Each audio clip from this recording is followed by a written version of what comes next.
nuklir itu kan dibangun ketika juga ada persetujuan dari Amerika kan di Iran. Oh gitu Pak Yon. Jadi karena dulu Trump kan juga sudah pernah ketemu dengan pemimpin Korea Utara Dan apa kan. nawarin juga jangan-jangan kali ya. Ya, negosiasi itu gitu. Coba kalau Korea Utara, nah ketika kemudian kesadaran ya negara-negara besar di Arab, negara-negara teluk terutama yang kaya itu yang melihat bahwa minyak itu nantinya tidak lagi menjadi kekuatan ekonomi ya ke depan. Maka kan mereka mulai mencoba dengan ya tentu untuk membuat konflik itu panjang ya. Maka kan agama ditarik ikut secara emosional ya bahwa konflik ini ya semata-mata karena beda agama gitu ya. Sehingga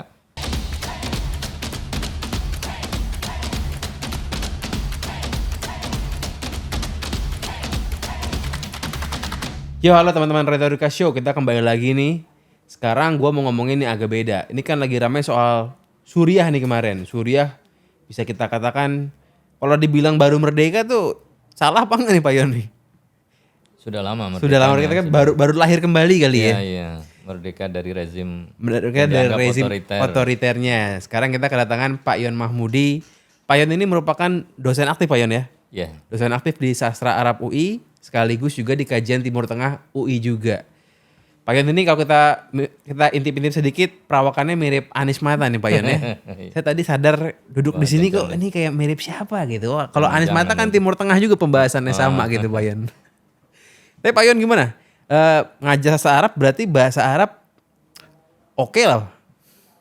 ya kalau komunikasi biasa ya untuk say hello kemudian ya informal dan sebagainya masih oke. Tapi kan kalau kita sudah berbicara menyampaikan konsep apa dan lain sebagainya kan beda ya. Tapi untuk ya ngobrol-ngobrol biasa dengan teman sesama Arab sih masih bisa nyambung. Nah, Ini karena Pak Yon mungkin S2 S3-nya bukan di negeri Arab kali Pak Yon ya. iya. Di mana Pak Yon S2 S3 Pak Yon? Saya S2 di Amerika, kemudian S3 di Australia. Makanya kemudian bahasa Inggrisnya saya lebih baik daripada bahasa Arab. Tapi sekarang disuruh ngurusi Timur Tengah ya. Tapi di luar negeri pun kuliah tentang Jazirah Arab juga.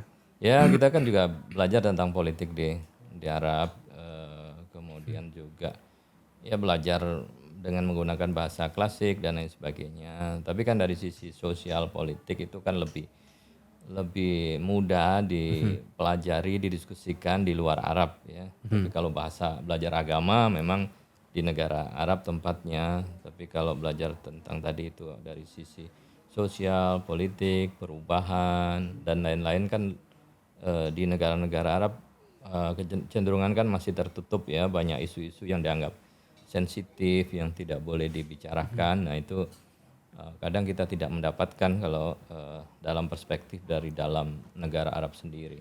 Tapi kalau negara Arab yang kayak Lebanon atau Uni Emirat Arab, Qatar itu lebih terbuka nggak sih Pak Yon terhadap hal-hal seperti itu? Kita mau ngomongin apa aja bebas. Lebih terbuka dari sisi lifestyle-nya, kehidupannya ya, tidak strict konservatif ya seperti negara Arab Saudi gitu ya, atau ya yang dekat-dekat dengan itu ya, dengan Yaman mungkin. Tetapi dari sisi politik tetap ya, politik itu kan seperti memang haknya elit ya, keluarga istana yang berbicara sehingga rakyat itu cenderung membatasi diri. Kalau Lebanon itu masih kerajaan juga? Lebanon sudah demokrasi, republik. Nah Arab itu kan sebenarnya sistemnya walaupun sistemnya dengan republik tapi prakteknya itu masih monarki. Jadi demokrasinya ya hanya prosedural ya. Tetapi budaya politiknya ya masih nggak jauh-jauh dari kerajaan. Jadi Bisa kita bilang Suriah ini begini juga. ya, Kan dari bapak turun ke anak gitu ya. anak kan. Tetapi kan itu juga lewat proses pemilu gitu. Dan ketika dilakukan pemilu dia bisa menang mungkin 80-90% gitu. Berarti ini ke Indonesia juga pada zamannya. Pada zaman dulu Pemilu ada. ada. Tapi kebebasan ketika orang mau memilih, nah itu biasanya kan sudah ada di setting seperti apa sehingga bisa menang mayoritas, tapi dianggap otoriter ya. Oke. Ya ini Pak yang kita mau masuk ngomongin Suriah. Suriah ini kan sebenarnya bukan barang baru ya. Konflik di Suriah ini kan sejak 2011 Pak Yon ya. Iya, iya. Nah cuman kan ini baru kemarin akhirnya ganti nama akhirnya. Jadi sekarang namanya ini apa Pak Yon nih? Eh, ya Bintangnya 3 saya tahu kan tuh. ah, Sekarang namanya Republik. Pokoknya beda lah, ini berubah nih Pak Yon ya nih. mereka mengganti benderanya ya. Bendera diganti. Ya, benderanya diganti, kemudian memang masih Republik Suriah, Tetap Republik Arab Suriah ya untuk identitas mereka. Tapi nggak tahu kan ini masih masa transisi ya, bisa saja akan ada perubahan ya. Karena ini kan perubahan kepemimpinan dan ya banyak hal lah, transisi itu kan kita belum bisa memprediksi ya seperti apa. Nah sebenarnya kepemimpinannya Bashar al-Assad ini itu benar-benar buruk apa enggak sih Pak Yon nih? Karena kan orang Indonesia ini kan ada yang terpecah nih, ada yang mendukung penggulingannya si Bashar ini, ada juga yang sebenarnya kayak waduh ini kayak ditipu lagi lu sama Amerika, lu ini kayak Saddam Hussein lagi, kayak Gaddafi lagi nih kan, ada perdebatan di situ. Ya, memang uniknya Suriah itu kan Suriah kalau dari sisi ideologi ya, Suriah itu kan mayoritas Sunni, sementara rejim yang berkuasa itu dari Alawid. Alawid itu bagian sekte dari Syiah. Ya. Nah, karena elitnya minoritas, biasanya kan organ-organnya ya sangat powerful, termasuk militer. Jadi dia disupport oleh militer, sehingga ya militer yang mempertahankan elit yang minoritas itu kan berarti kan harus kerja ekstra untuk represif ya kepada rakyatnya. Maka dalam perspektif ini Bashar Assad itu dipersepsikan sebagai rejim yang otoriter, represif pada rakyatnya. Maka ketika digulingkan ya banyak yang senang ya merayakan. Tapi pada satu sisi yang lain kalau kita lihat geopolitiknya, nah Bashar Assad itu kan bersama proksi perlawanan ya dengan Iran. Dan Iran itu melawan Amerika dan Israel. Jadi pada satu sisi bersyukur bahwa Bashar Assad ya bisa digulingkan karena otoriter, tapi pada satu sisi perlawanan terhadap Israel dan Amerika menjadi berkurang karena Bashar Assadnya sudah tidak ada, maka bisa saja Suriah ke depannya tidak lagi sebagai front ya perlawanan yang melawan Israel dan mungkin juga bisa lebih dekat ya bisa bernegosiasi dengan Amerika. Nah ini saya kira dua aspek sebenarnya ekspektasi yang berbeda gitu ya.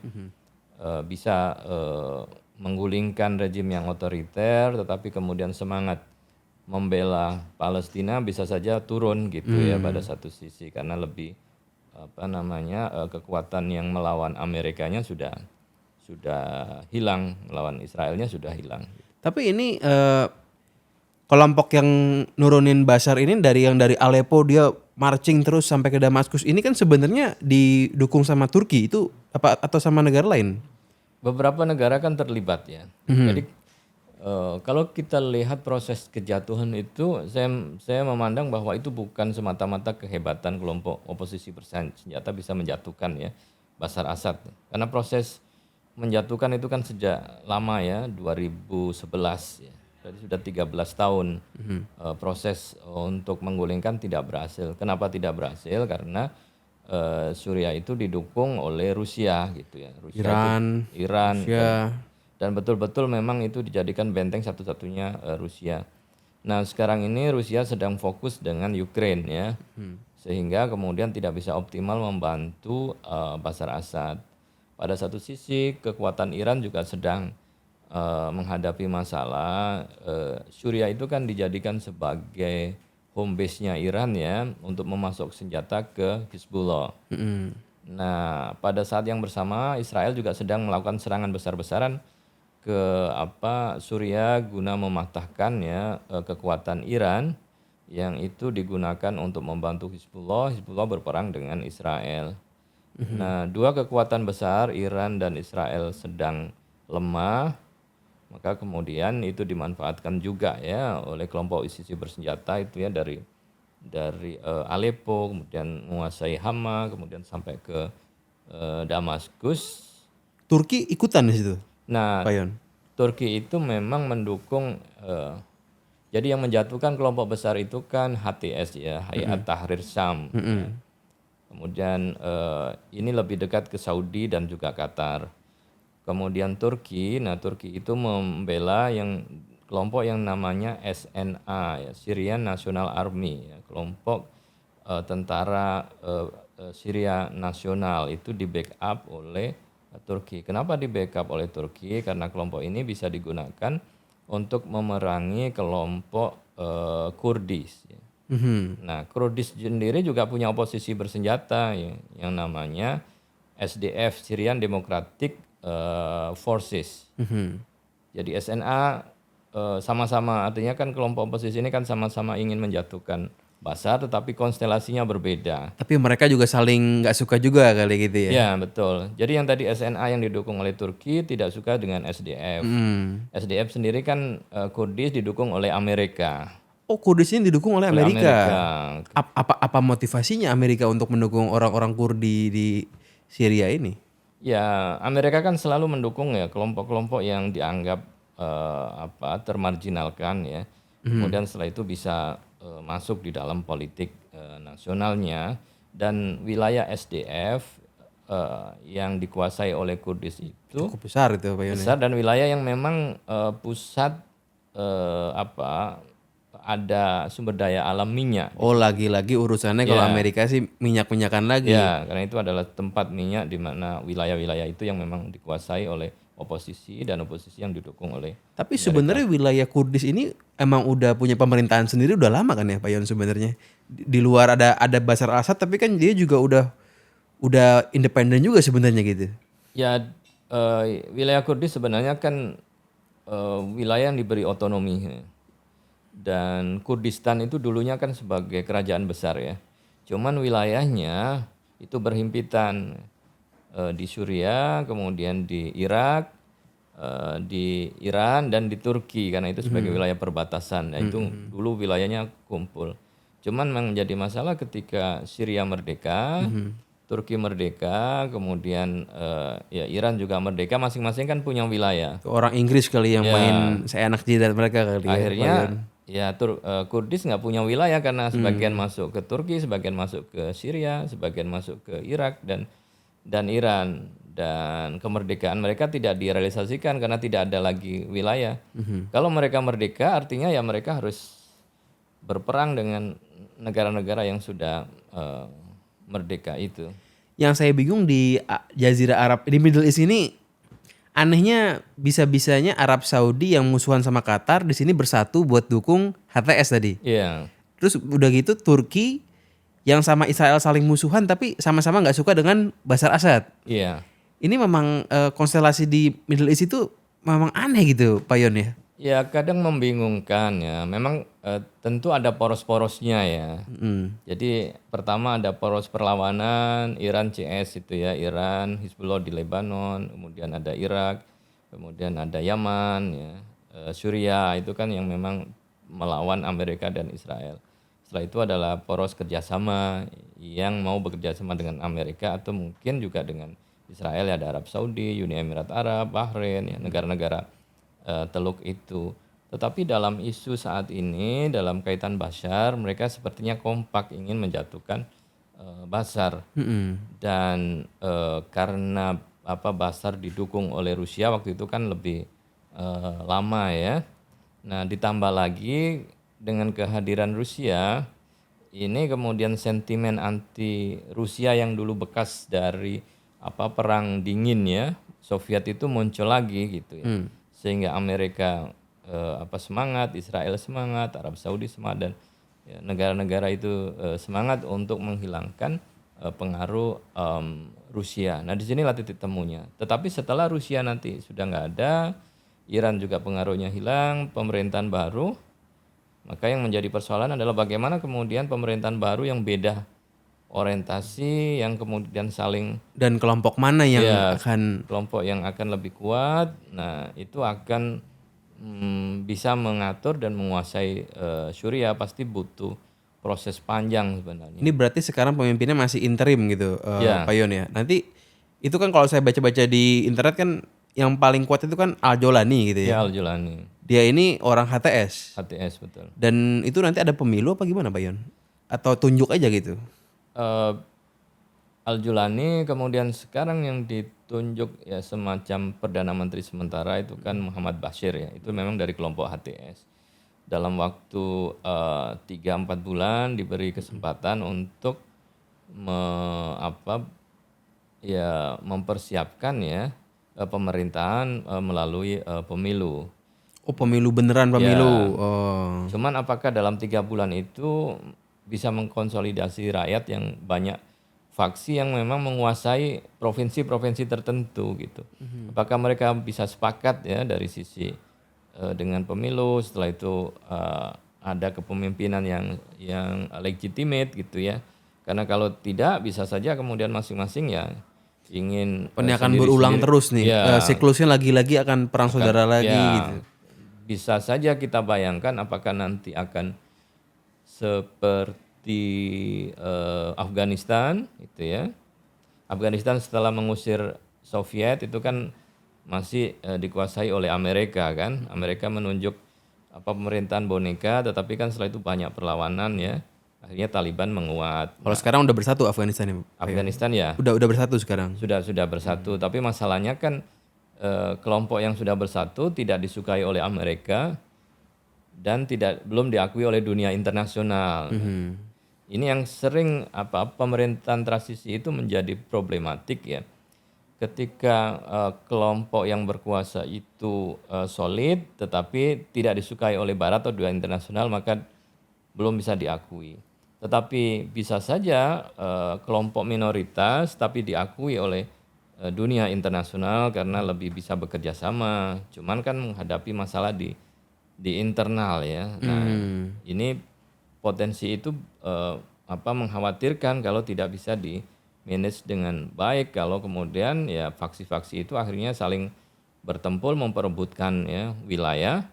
Nah, bisa saja nanti akan seperti yang ada di Libya gitu ya. Pemerintah Sampai yang sekarang legitimate. Libya belum jelas nih Pak Yon. Ya, karena kan pemerintah yang legitimate diakui oleh PBB tetapi tidak diakui oleh faksi militernya. Dan masih terbagi daerah-daerahnya mungkin. Daerah-daerahnya. Akhirnya kan mereka berperang terus dan hanya tersisa yang ada di ibu kota yang tempat pemerintah yang legitimate. Nah, ini kan menimbulkan masalah. Nah, khawatir kalau tidak diatur secara baik kondisi di Suriah agak-agak mirip ke situ gitu ya. Kalau prediksi Pak Yon nih, seandainya Al-Jolani yang jadi pemimpin, mereka tuh Perdana Menteri ya Pak Yon ya? Iya. Kira-kira gimana Pak Yon? Akan lebih mungkin disukai Barat atau tidak gitu? Nah, Al-Julani itu kan memang dalam posisi ya, sebelumnya HTS itu kan disebut sebagai kelompok teroris ya. Al-Qaeda? Ya, karena beririsan dengan Al-Qaeda ya. Pengalaman Al-Jolani sebelumnya. Walaupun Al-Jolani sudah mendeklarkan bahwa mereka berpisah dengan Al-Qaeda, kemudian menolak ISIS ya. Tetapi di dalam list ya teroris ya, oleh Amerika dan Israel masih masuk di dalam organisasi teroris. Nah, apakah kemudian Amerika bisa melakukan negosiasi kemudian menghilangkan ya label itu ya, karena penting, karena kalau nggak mungkin kan sebuah negara kemudian dipimpin oleh kelompok yang disebut dengan teroris. Tapi Al-Julani memang menunjukkan kemampuan dia untuk bisa bernegosiasi ya.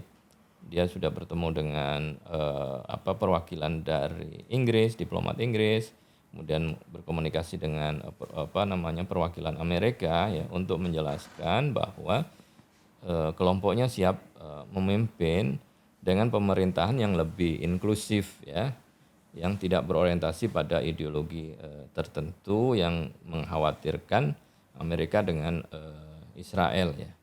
Nah, ini kalau itu bisa dilakukan dan mendapatkan persetujuan ya dari dunia internasional akan lebih mudah prosesnya gitu. Dia Sunni apa Syiah ya kalau Al-Jolani? Al-Julani Sunni.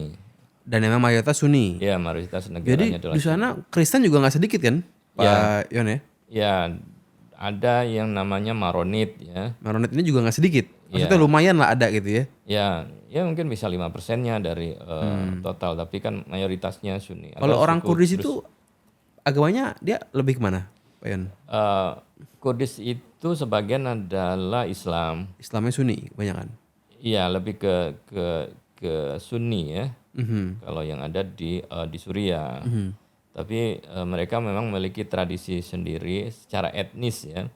Mereka lebih eksis gitu ya, karena kan tidak mau disebut sebagai Arab ya. Sementara Suriah itu sebagai negara Arab, Republik Iya, Arab. iya, Nah, iya. ini yang kemudian menimbulkan ya semacam diskriminasi kepada non-Arab. Jadi ada perbedaan agama, bahkan dalam Islamnya juga ada Sunni Syiah, Mhm, dan etnisnya pun ada Kurdis juga gitu. Jadi betul. memang memang ini kompleks ya, Pak Yun.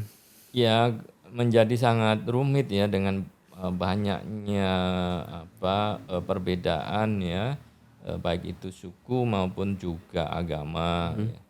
Apalagi kalau itu sudah masuk ya, perbedaan itu melalui oposisi yang menggunakan senjata begitu ya, sehingga potensi perang sipilnya lebih tinggi gitu ya. Tapi kalau perbedaan itu masih dalam ya, sistem yang bisa dipahami satu sama lain, mungkin dalam sistem demokrasi berbeda itu kan mudah ya. Tapi kalau masing-masing kelompok memiliki milisi, memiliki tentara, bersenjata, maka ya potensi konfliknya menjadi sangat tinggi. Tapi Al-Jolani ini kan orangnya saat ini dia lebih moderat, lebih mau negosiasi dengan internal di Suriah semua gitu ya, semua kelompok ya. Ya, dia menunjukkan itu. Cuman kan tadi juga masalah apakah kelompok yang lain seperti yang SDF yang Kurdis didukung Amerika setuju, atau yang SNA yang didukung oleh Turki itu mau setuju menjadi bagian koalisi bersama dengan HTS ya. Cuman gimana kalau seandainya Al-Jolani ini katakan ngasih independensi yang lebih tinggi lagi buat orang-orang Kurdis, itu kan Turki pasti akan marah itu. Nah, Itu kan jadi ini serba maju kena, mundur kena, serba betul. salah, musuh di Jadi mana-mana ini. nah, itu tentu juga harus ada kesepakatan ya, negosiasi antara bisa saja kelompok SDF kemudian membuat kesepakatan juga ya dengan Al-Julani dengan Turki bahwa SDF tidak lagi ikut campur dengan urusan Turki. Artinya SDF tidak membantu yang disebut oleh Turki sebagai pemberontak Kurdistan di Turki. Bahkan kan sudah disebut oleh Turki sebagai kelompok teroris, dan itu memang markasnya itu kan berhimpitan ya di perbatasan yang juga itu menjadi tempatnya SDF. Jadi mungkin mereka juga punya hubungan kekeluargaan, punya hubungan sehingga saling mensupport. Nah, kalau kemudian mereka bisa menyepakati ya dalam kaitan bahwa tidak lagi ada dukungan di dalam pemberontakan bersenjata kelompok Kurdis ya, yang disebut dengan PKK ya, di Turki itu. Nah, bisa saja ini sebagai jalan keluar, karena kalau enggak ya pasti Turki masih ada kepentingan untuk menghancurkan Kurdi ya, kelompok Iya. Kurdi. Turki ini kadang-kadang saya bingung juga ya.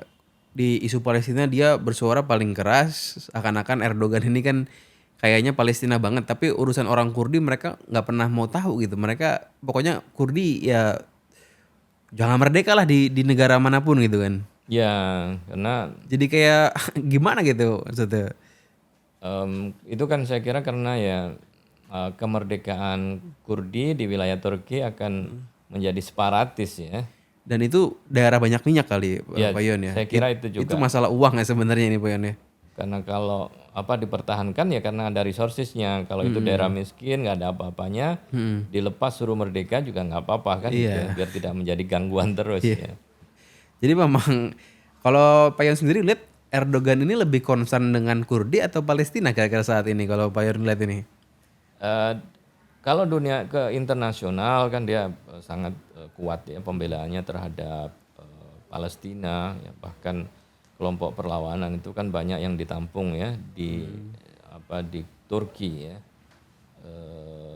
Terutama dari kelompok Hamas itu kan banyak selain di Qatar itu kan juga sebagian besar ada di Turki. Nah, kalau Kurdis itu kan dijadikan sebagai isu domestik ya, yang memang mereka punya catatan ya bahwa ya Kurdi yang melakukan gerakan separatis itu akan menjadi musuh. Karena ada juga Kurdis yang kemudian menjadi partai politik ya Di Turki? ya di Turki. Oh boleh itu. Boleh. Oh. Tetapi ada gerakan yang menjadi gerakan separatis yang menginginkan kemerdekaan dan itu beririsan bergabung dengan SDF itu. Nah, itu yang musuhi ya. Jadikan musuh oleh Turki. Nah, pilihannya kan memang harus apakah kemudian kelompok Kurdis itu mau ya melihat realitas ya. Bagian dari Turki kemudian bekerja bersama Turki atau tetap menginginkan kemerdekaan. Tapi kalau tetap menginginkan kemerdekaan ya saya kira ya akan dihadapi oleh Turki ya sebagai katakanlah kelompok pemberontak separatis. Turki ini kan bahkan bukan cuma ingin Kurdi yang tinggal di Turki untuk tetap, tapi juga Kurdi-Kurdi tempatan juga nggak boleh ada yang merdeka sebenarnya kan gitu ya, Pak Yon. Baik di Suriah maupun di Iran, Turki nggak mau ada yang merdeka kan sebenarnya orang-orang Kurdi ini. Sebenarnya sih itu bisa dibatasi ya pada regional masing-masing. Asalkan yang di tempat yang lain itu tidak ikut campur ya dengan Kurdistan di negara Turki, maka itu dianggap fine, oke.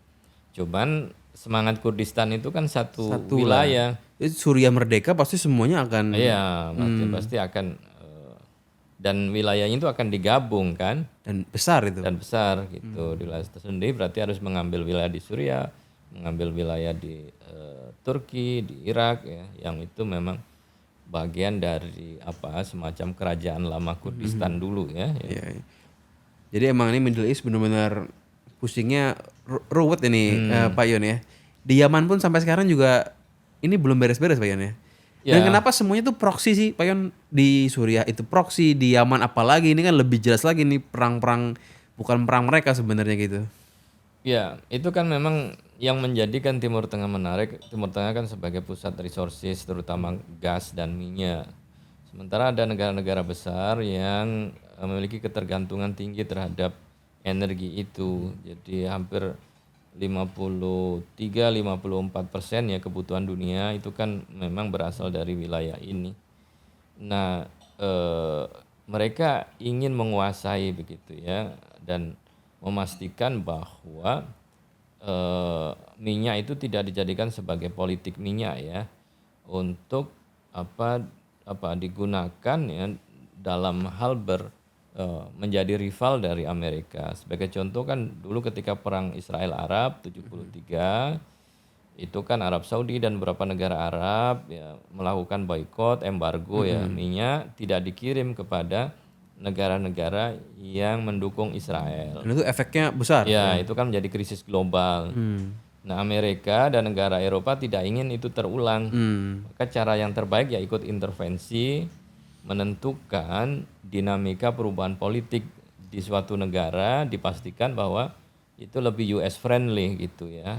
Nah, ini saya kira yang kemudian menimbulkan berbagai macam gejolak di kawasan. Tapi kalau di Yaman itu kan antara sesama Timur Tengah kan sebenarnya Pak Yan, antara Saudi dengan Iran gitu.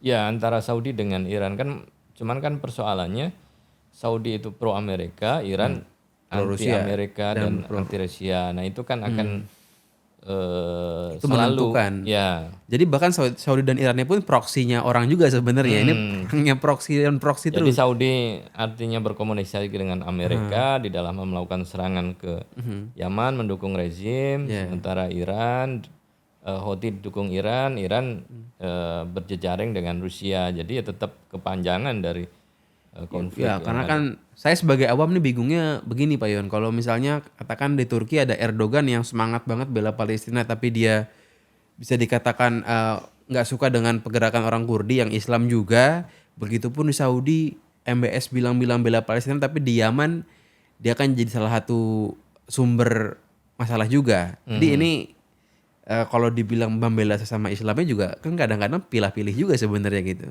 Ya kan memang bukan semata-mata ya Islam atau tidak atau Sunni dan Syiah dan lain sebagainya. Karena kita tahu bahwa ya konflik itu kan berkaitan dengan resources ya. Kemudian menjadi sekutu mana gitu ya. Karena kalau kita lihat Sunni Syiah ya Iran itu sebelum 79 itu kan sekutu dekatnya Amerika dan juga sekutu dekatnya Israel. Sementara Arab Saudi, kemudian Mesir, Irak dan Suriah pada waktu itu masih sangat bermusuhan. Mesir juga, Yordan, negara-negara Arab mayoritas bermusuhan dengan Amerika, dengan Israel. Nah, jadi Syiah itu juga pernah menjadi sekutu Amerika dan periode berikutnya juga pernah menjadi musuh terhadap Amerika gitu ya. Kenapa kemudian mereka menjadi musuh? Ya Iran menjadi musuh ketika melakukan nasionalisasi terhadap aset negara termasuk minyak itu ya, agar kemudian tidak dikuasai oleh asing. Jadi upaya untuk nasionalisasi itu menimbulkan kemarahan bagi negara-negara Barat ya. Akhirnya kan mereka ya upaya untuk menggulingkan ya kekuasaan kalau ya, ketika atas nama kepentingan nasional suatu negara tidak menimbang ya kepentingan yang lain itu kan dianggap merugikan ya. Sehingga dari situlah atas ya konflik saya kira kan lebih kepada didasarkan pada geopolitiknya ya, Jadi resourcesnya agama ini sebenarnya nggak terlalu penting ya, di bukan di konflik ini gitu. karena bukan sebagai pemicu utama ya. Tapi kan yang terlihat di panggung seperti itu gitu Pak Yun. Ya tentu untuk membuat konflik itu panjang ya, maka kan agama ditarik ikut secara emosional ya, bahwa konflik ini ya semata-mata karena beda agama gitu ya, sehingga akan lebih emosional, kemudian orang ya akan sulit untuk diajak negosiasi ya, karena ini sudah berbeda agama dan mereka memerangi kami dan kami juga memerangi mereka dari sisi itu. Di Suriah kan juga akhirnya kan ditariknya adalah konflik lebih kepada konflik agama ya. Sunni kemudian Syiah, padahal Syiah Alawid itu sendiri bagi Iran sebenarnya secara ideologi itu juga bertentangan dengan Syiah yang dianggap murni. Nah, itu kan jadi berkelindan ya satu sama lain. Sementara Amerika kadang dengan Syiah, kadang dengan Sunni, kadang dengan Kudus dan lain sebagainya, selama masih bisa Jadi itu semua melayani nggak penting sebenarnya buat kalau buat Amerika itu semua nggak penting itu. selama bisa melayani dan bekerja sama, saya kira itu akan menjadi teman. Oke, saya mau masuk ke Iran nih Pak Yon. Ini kan Iran ini unik ya. Sudah mau 50 tahun mereka menjadi musuh Amerika. Di embargo sana sini. Tapi kenapa dibilang negara kaya pun bukan, tapi kenapa masih mampu perang di Yaman, perang di Suriah, ada di Lebanon juga sana sini. Itu kok bisa gitu Pak Yon? Duit dari mana itu mereka gitu ya? Pada satu sisi kan Iran diembargo oleh Amerika dan juga negara-negara Eropa ya. Tapi Iran adalah negara yang kaya dengan minyak dan gas ya, terutama gasnya. Gas Iran itu nomor 1 di dunia. Oh lebih banyak gasnya dibanding minyak ya bahkan. Setelah gas itu kan setelah Iran baru Qatar ya, sebagai cadangan tertinggi ada di negara itu. Nah dari sisi minyak, Iran itu masih bisa berjualan gitu ya. Siapa ya negara yang membeli? Cina membeli minyaknya dari Iran, India dari Iran, ya Jepang dari Iran gitu. Nah beberapa negara-negara itu ya tentu diuntungkan karena diembargo, dia mendapatkan harga murah gitu ya. Dan bisa saja minyak yang berasal dari Iran itu juga digunakan oleh Amerika di dalam hal memenuhi kebutuhan pangkalan militer mereka yang di sekitar Arab itu, karena kan mahal ya. Tapi belinya mungkin nggak langsung gitu. Ya di black market mereka beli, tetapi di permukaan mereka kan bermusuhan ya, saling embargo. Tapi ada keuntungan karena minyak Iran menjadi murah ya. Tapi ya harus berani ya jual beli di black market gitu ya. Jadi kalau Iran contoh di Indonesia itu kan juga pernah ditangkap ya kapal. Kita ada beli juga. Indonesia tidak berani, tapi negara lain itu transaksinya di sekitar laut kita. Jadi bongkar muatnya seperti Cina itu dibongkar di situ. Oh emang kalau kita beli kita akan dimarahin sama Amerika gitu? Nah, karena itu kan sudah menjadi komitmen Amerika ya. Amerika bisa Padahal memberikan sanksi. Padahal dia beli juga sebenarnya. Nah, kita kenapa nggak beli aja gitu sekalian ya? Nah itu murah. kekuatan Amerika yang menekan. Sementara Amerika juga bisa saja memanfaatkan. Bahkan kalau kita lihat kasus seperti ada yang disebut dengan Iranian Gate ya, yang diselidiki di Amerika itu adalah tahun ya 80-an kalau tidak salah dalam perang Iran-Irak itu industri Amerika menjual senjata ke Iran. Padahal posisi Amerika sedang bermusuhan dengan Iran. Amerika ini munafik juga gitu ya. Nah, Asal enak aja gitu ya. tapi keuntungan itu ya keuntungan dari bisnis itu ternyata dana itu dipakai untuk operasi di Amerika Latin gitu oleh Amerika. Nah, itu kan sempat ya di Kongres dibuka ya masalah itu. Tapi ya tadi bermusuhan, tetapi dia bisa kalau selama itu mengambil untung dan keuntungan itu bisa digunakan di operasi-operasi yang lain. Nah ini yang tentu kadang kita tidak bisa melihat ya secara jelas ya konflik ya, itu faktornya apa dan posisi Amerika di mana kan gitu ya. Nah kalau udah tahu mereka jual gasnya, bisa jual gas, bisa jual minyak tapi harganya murah. Kenapa duitnya itu tetap dihambur-hamburkan gitu kan? Udah tahu jualnya murah nih dan kan sumbernya kan one day akan habis gitu. Kenapa mereka jor-joran banget untuk di sana sini tuh mereka tebar duit juga gitu untuk perang. Ya kalau dari situ kan ini masalah eksistensinya Iran dan Iran memang secara ideologi kan membangun ya kekuatan yang dibantu itu kan memang milisi-milisi yang secara ideologi bagian dari jejaringnya Iran ya Hizbullah. Ya. Ini secara agama atau gimana misi ini sebenarnya? Nah Iran sendiri memang apa ya semangat ya keagamaannya memang cukup kuat ya. Jadi diplomasinya itu juga dipengaruhi dari sisi itu. Jadi dari sisi membangun kekuatan itu memang membangun kekuatan yang sangat solid dari sisi ideologinya ya, semangat perlawanannya juga ketemu ya. Jadi kan Houthi itu kan juga pimpinan Houthi dulunya belajar di Iran gitu ya. Kemudian mendapatkan bantuan, Hizbullah juga ya hubungannya dengan Ayatullah juga cukup dekat gitu dan kelompok-kelompok lain ya. Karena Iran kan punya garda revolusi yang itu ada salah satu unitnya yang disebut dengan Al-Quds ya. Itu kan yang memang membangun jejaring ya di luar Iran. Jadi dia juga punya semacam komandan yang memang membangun ya kekuatan di luar Iran dan itu semangatnya adalah mengusir Amerika dari wilayah Timur Tengah gitu. Secara keseluruhan. Ya, secara keseluruhan di Irak, kemudian di Dengan Suriah dorongannya mungkin dorongan ada agama, ada unsur agama ya juga ada mungkin di situ. ideologinya, kemudian ada perlawanan ya Nah Iran sendiri sebenarnya kan mereka musuhan dengan Saudi.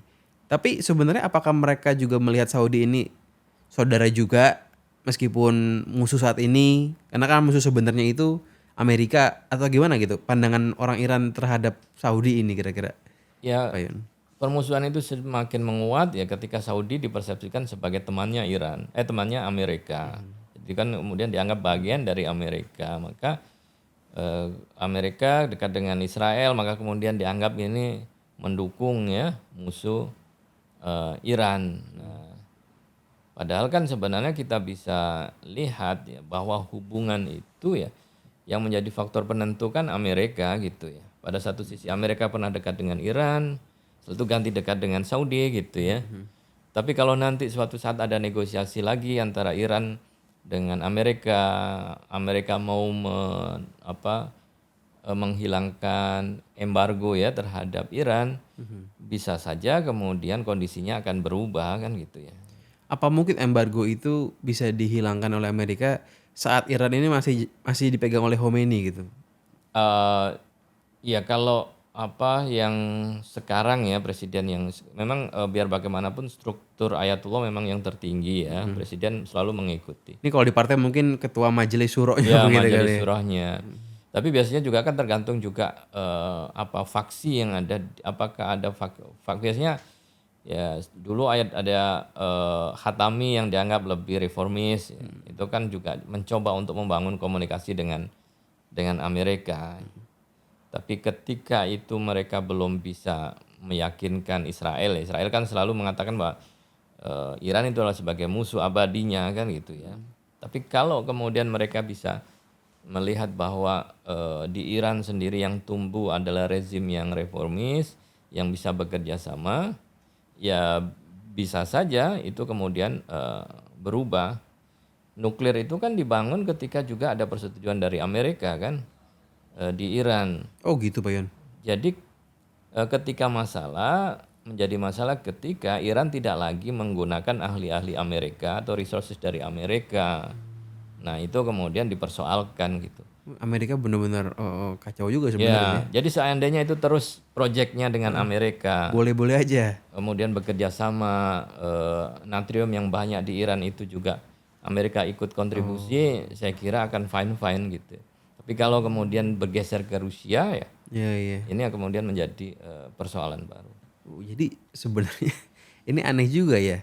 Bikin nuklir boleh asal Amerika ikut campur di situ. Ya, ini Kalau enggak baru jadi masalah. karena dianggap kemudian rejim itu Ingin melawan mungkin. melawan atau tidak capable memegang senjata nuklir, khawatir digunakan untuk sesuatu yang anti kemanusiaan. Jadi Iya, iya. sementara Israel diperbolehkan kan gitu ya. Iya, ini memang aneh juga nih. Orang-orang kontradiktif juga nih sebenarnya. Geopolitik ini sebenarnya aneh juga Pak Yon ya. Ya, ya, selalu menunjukkan apa ya? Subjektif Anomali juga. anomali banget ini orang-orang ini semua. Dari sisi demokrasi saja kan kita sering mengatakan Timur Tengah itu kan exceptionalism ya. Selalu diperkecualikan dari bayangkan Amerika sebagai negara besar yang selalu membawa ya semangat demokrasi. Tapi ketika mereka bernegosiasi atau berteman dekat dengan rejim di Arab Saudi, justru yang dipilih adalah rezim-rezim yang bukan demokratis gitu ya. Dan tidak mau untuk menyodorkan perubahan secara demokrasi. Karena apa ya? Karena negara-negara itu adalah kaya minyak kan.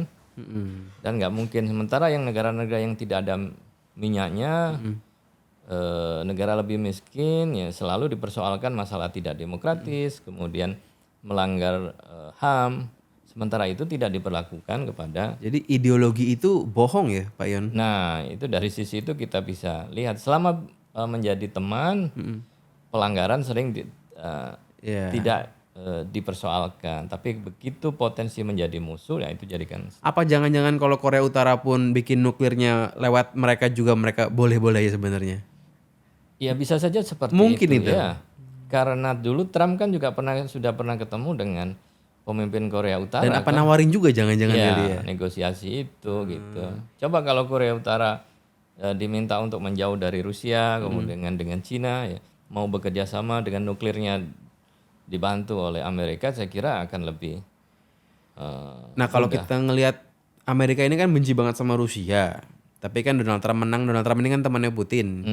Apakah Pak Yon melihat Timur Tengah ini akan lebih damai nih di eranya Donald Trump? Karena ya dia ini kan anti perang lah. betul.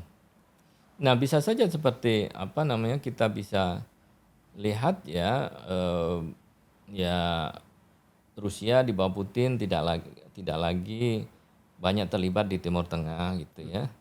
Kemudian setelah itu fokus di domestik dan bernegosiasi dengan Amerika untuk menyelesaikan perang Rusia dan Ukraina ini.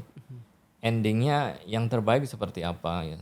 Tidak membuat Rusia menjadi malu kalah ya, atau juga tentu juga bisa menjaga hubungan dengan Amerika. Jadi kalau itu di masa Trump bisa dinegosiasikan, ya Rusia mau mengakhiri perang, tetapi dengan muka yang tidak tertunduk ya, muka yang tegak gitu, dan Trump bisa menjamin, saya kira juga solusinya akan lebih soft ya.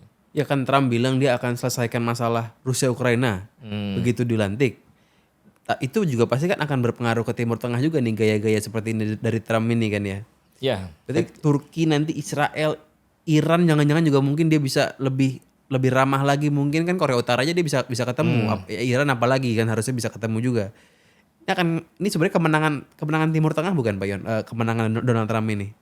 nah memang yang unik dari Donald Trump itu ya, walaupun tentu kebijakan Amerika terhadap Israel selalu sama. Tapi kalau Donald Trump itu kan sosoknya orang yang bisa negosiasi ya. Jadi ada celah deal ya. Jadi kalau ada deal yang lebih besar, nah dia berani untuk mengambil deal itu, tawaran itu. Nah kalau Saudi bisa menawarkan sesuatu yang lebih besar kepada Donald Trump gitu. Karena kan bisnis Trump properti, kemudian beberapa ya bisnis jasa yang lain kan banyak ada di Emirat, di Saudi gitu ya. Nah, itu kan kalau dijadikan sebagai deal juga ya. Membangun kesepakatan ya, setelah itu bisa menyelesaikan masalah Palestina dan Israel. Nah, itu kan sama dengan yang lain kan juga saya kira ya deal-deal itu bisa mengurangi atau menggantikan potensi perang yang bisa Donald Trump terjadi. ini angin segar lah ya buat dunia kali Pak Yon. Ya, pada satu sisi ketika dia kan lebih frank ya. Jadi kalau memang tidak ya dia katakan tidak, kalau iya ada potensi ya let's discuss gitu ya.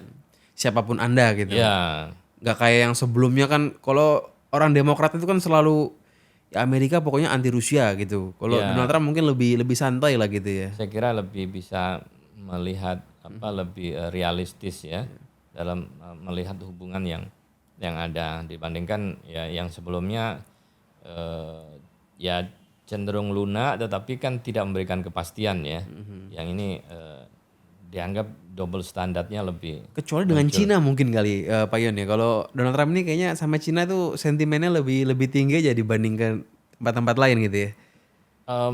Ya, sepertinya seperti itu. Tapi ketika nanti komunikasinya dibuka ya, ada aspek-aspek lain yang bisa menguntungkan kedua belah pihak. Saya kira Donald Trump juga akan berpikir apakah rivalitas itu akan dilanjutkan gitu ya. Kalau kemarin kan panas banget Panas itu. gitu ya. Periode pertama dia kan itu kan awal mula perang dagangan dari dia gitu Pak Yon ya. Oke Pak Yon, kita ngomongin ke bagian terakhir. Terakhir kita ngomongin dari Prabowo sendiri nih Pak Yon. Kira-kira Pak Yon gimana sebagai akademisi melihat Prabowo ini kan banyak pro kontra. Dibilang dengan Cina terlalu nunduk dibilangnya.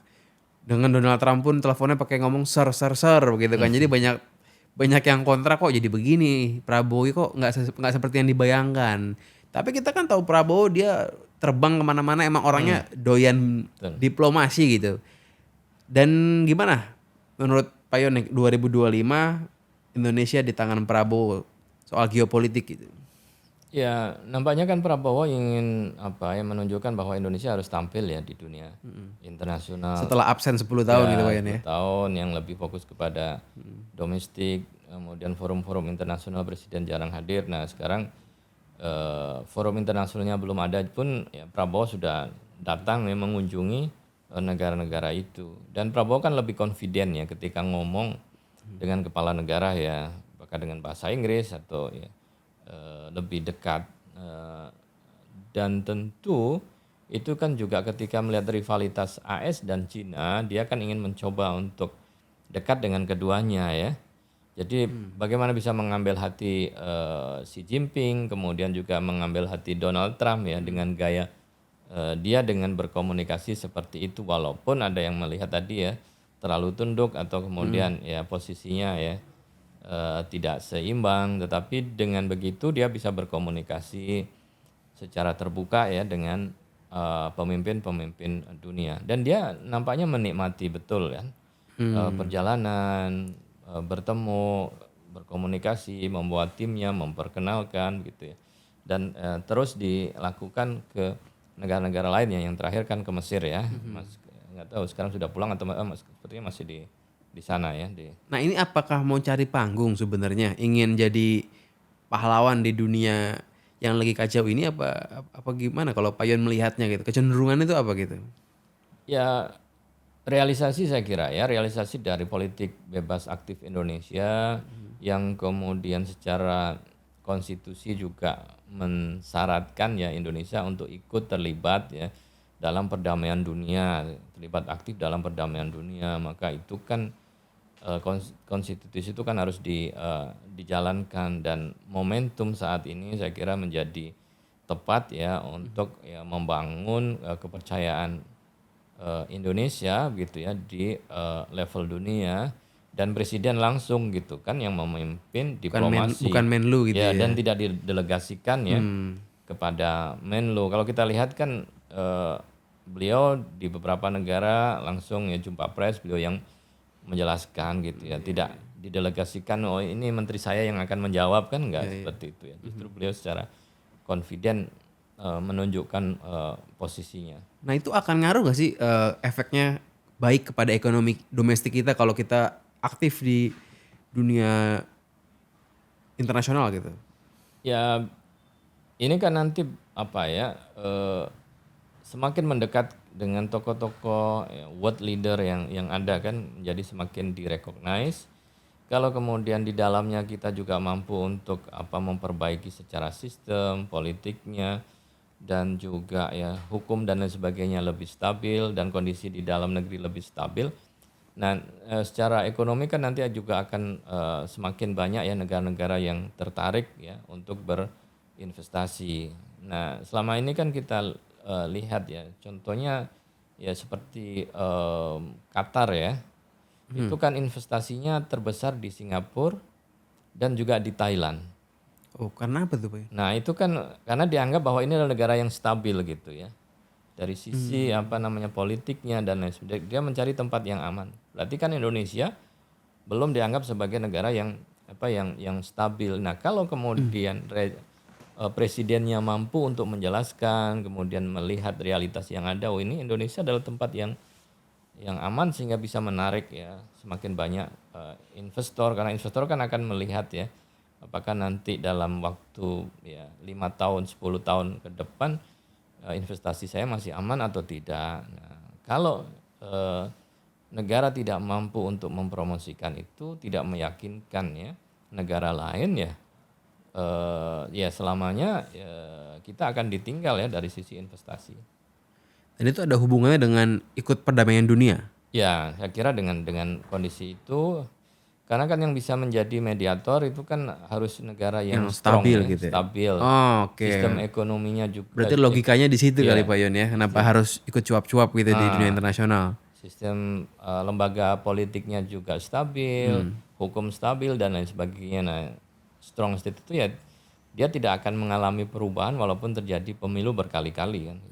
Nah Thailand tuh seperti itu mungkin selama ini. Thailand kan walaupun banyak perubahan itu kan tidak mempengaruhi ekonominya ya. Jadi hanya di level struktur atasnya berubah setelah itu yang lain stabil Tapi lagi. kalau ngomongin Taiwan yang invest banyak nih Pak Yon, tapi kan sebenarnya negaranya ini diambang perang gitu sebenarnya. Ya Taiwan sendiri kan karena semacam secara emosional ya. Negara-negara barat Amerika itu Oh ada hal lain di balik itu. terhadap Cina, maka Taiwan harus dibantu kan gitu. Di luar stabil atau enggak ini masalah ideologi yang ya kadang-kadang mereka percaya, kadang-kadang mereka nggak percaya juga sama ideologi mereka gitu ya. Digerakkan untuk ke sana. Sementara kita kan lebih bersifat natural ya. Iya. Oke Pak Yon, terima kasih banget nih. Ya, udah kita ngobrol panjang lebar soal Timur Tengah sampai ke Indonesia dan sedikit Asia Tenggara juga. Memang kalau ngomongin Timur Tengah ini nggak pernah ada habis ya Pak Yon ya. Setiap tahun tuh ada yang heboh antar Lebanon, nanti Suriah, nanti Yaman dan Palestina memang selalu jadi pusat perhatian. Jadi mungkin itu alasannya kenapa di UI kajian Timur Tengah selalu rame gitu Pak Yon ya. Iya, mungkin juga jadi promosi juga. Jadi promosi. Setiap ada isu muncul orang ingin tahu tentang Timur Tengah, wah belajarnya di mana gitu ya. Iya. Dan itu di UI aja kali kajian Timur Tengah ini Pak Yon. Yang fokus dalam hal politik dan hubungan internasional kan di UI ya. Lembaga-lembaga lain, kampus-kampus lain mungkin lebih fokus kepada peradaban Timur Tengah, tentang historinya, ya, budaya, kalau tentang ini politik. sastra. Nah kita pendekatannya adalah politik dan hubungan internasional di Timur Tengah. Jadi, banyaknya itunya. Ya, jadi kemudian bisa lebih relate ya dengan situasi yang ada saat ini. Iya, dan saya lihat memang kan itu fakultasnya namanya SKSG Pak Yon ya. Memang sepertinya di UI itu agak underrated ya. Nggak semua orang tahu SKSD Pak Yon, karena kebanyakan orang taunya kan ya FIB, FE dan lain-lain. Kalau SKSG ini kan S1-nya nggak ada. Jadi orang tuh kadang bingung aja, oh SKSG gitu. Saya juga sebenarnya baru tahu juga akhir-akhir ini aja SKSG. Meskipun saya anak UI dulunya juga kan di S1. Tapi emang kajian Timur Tengah ini potensinya besar sih Pak Yon. Apalagi Middle East ini kan kita lihat Arab Saudi makin maju, kita lihat Qatar makin gila begitu, Dubai juga. Ya, yang saya heran kenapa Yaman ketinggalan sendirian ya, padahal Oman semua itu kan negara maju. Ini masalahnya kompleks emang Pak Yon ya. Ya kalau konfliknya sudah hilang kan nanti akan berubah kepada yang lebih kepada ekonomi ya. Iya, iya. Yang itu kan membuat lebih dinamis, tidak lagi fokus kepada konflik-konflik yang ada. Jadi di KTT itu dibahas per negara gitu Pak Yon? Ya di negara-negara itu ada kan hampir ada sekitar 24 negara ya. Sampai ke Iran yang bukan Arab pun juga dipelajari? Ya, Iran bahkan Turki juga masuk. Turki juga masuk kajian Timur Tengah. Israel Palestina juga apalagi gitu. Palestina, negara-negara Teluk, negara Afrika yang berbahasa Arab itu kan Termasuk ke Timur Tengah juga. masuk ke dalam kajian Timur Tengah. Iya, iya. Paling terakhir banget nih Pak Yon. Pak Yon melihat Timur Tengah ini akankah menjadi epicentrum kemajuan peradaban di 2050 mungkin? Nah, ketika kemudian kesadaran ya negara-negara besar di Arab, negara-negara Teluk terutama yang kaya itu yang melihat bahwa minyak itu nantinya tidak lagi menjadi kekuatan ekonomi ya ke depan. Maka kan mereka mulai mencoba dengan visi masing-masing ya. Saudi dengan visi 2030, Qatar juga ya ada visi 2030. Piala Dunia. Bahkan Piala Dunia yang akan Qatar datang nih dan Saudi nanti kan Saudi ya 2038 kalau nggak salah ya. 2034 Pak Yon. 2034 Jadi ya, kan cuma jarak 10 tahun. Cuma jarak ya belasan tahun dari Qatar lah. Dan mereka kan berlomba-lomba untuk mencari event-event yang spektakuler. Iya, iya. Jadi dana yang ada sekarang yang nganggur itu kemudian mereka gunakan investasi untuk ke depan agar ekonomi tidak tergantung dengan minyak. Jadi ada diversifikasi yang mereka lakukan guna menyelamatkan mereka. Nah di sini saya kira kemudian akan menjadi prospek ya dalam hal kerjasama, teknologi, kesehatan, hal-hal yang lain di luar konflik yang saat ini. Jadi lebih promising. Meskipun dikelilingi konflik di Saudi ini kan kiri kanan semua konflik ya. Ya mudah-mudahan kalau aktor Selatan juga konflik, utara juga. Betul. Ini parah sebenarnya. Ya mudah-mudahan setelah aktor luarnya itu mulai keluar fokus ke negara masing-masing, negara Timur Tengah bisa menentukan ya nasibnya sendiri, lebih bersahabat dengan tetangganya, saling menghormati, tidak intervensi, bisa kerjasama secara ekonomi. Setelah itu kan mereka fokusnya kan ke Asia sebenarnya. Nah itu kan akan memperkuat juga hubungan secara politik maupun juga ekonomi ya ke depannya.